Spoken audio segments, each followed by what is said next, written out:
Ayan, magpapainom na naman tayo ng gatas dito sa napaka ano, hindi ko alam kung anong klaseng bata. Masyadong ano eh. Kasi, pakita ko sa inyo kung paano siya maglambitin doon sa kay Shadow. Dumididi pa, napagkalaki-laki. Laki na. Gusto pang maggatas. O ito na lang gatas mo dito, huwag na doon kay Mama Shadow. Kakahiya ka na eh. Hindi nag-iinhit ka na, tapos dumididi ka pa. At kakausapin ko dito tungkol sa ano, aamoy-amoy na siya ng puwet ng ano. Wow! Babae kong pusa. Sabi ko hindi pa pwede. Di ba? Nag-usap tayo na hindi pa pwede. Bata ka pa talaga, nagagatas ka pa nga oh. Tapos mag-aamoy-amoy ka na ng puwet. Yan ang sinasabi ko, di ba sa mga tiya mo, na hindi na kayo pwedeng mag-anak. Lalo na ikaw, hindi ka pwedeng mag-ano, manligaw. Alam mo naman nag-iisakit ang unit ko iho na ngayon dito na binata, tapos manliligaw. Hindi na pwede. Pag patanda yung binata na lang kita. Mahirap di, mahirap. Dumadami kayo, nahirapan ako maghanap ng mag-a-adapt ng mga anak.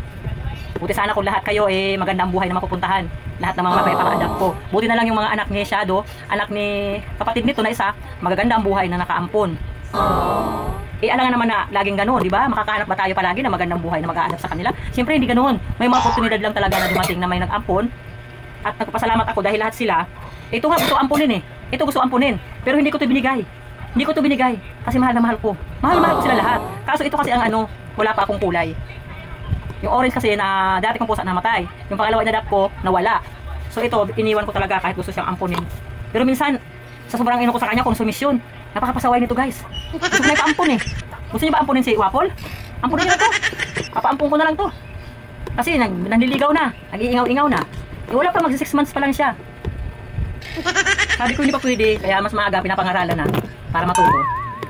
Tiya Shadow niya, yun ang madalas mag-anak. Si Oreo, ang daddy niya. Yun yung ano, mabilis na sa alas 4. Nakakapagbuntis na. Kaya kinakausap ko sila kasi wala akong pampakapon. Mahal ang kapon dito guys. Doon sa unang tinanungan ko 7K daw. Ay nako, wala nga tayong pambili ng kapon, magpakapon pa. Kaya gagawan ko na lang ng paraan. Mag-aral ka na lang ha. Kesa man babae. Mag-aral ka na lang. Masyadong spoil sa amin ito. Punasan muna kita. Tinan mo ang usok mo. Tingnan mo ba? May gatas pa ba? Meron pa. Sabi ko sa kanya, hindi ka pwede mag-iba. Habang buhay ka na ng binata. Tandaan mo yan. Ayan. Ako nga pala si Wapol. Thank you po for watching sa aming video ni Mama na makulit. Thank you po. God bless po. Mga meowdi, mga meowmi, mga meowti, mga meowya. God bless po. O, di ba?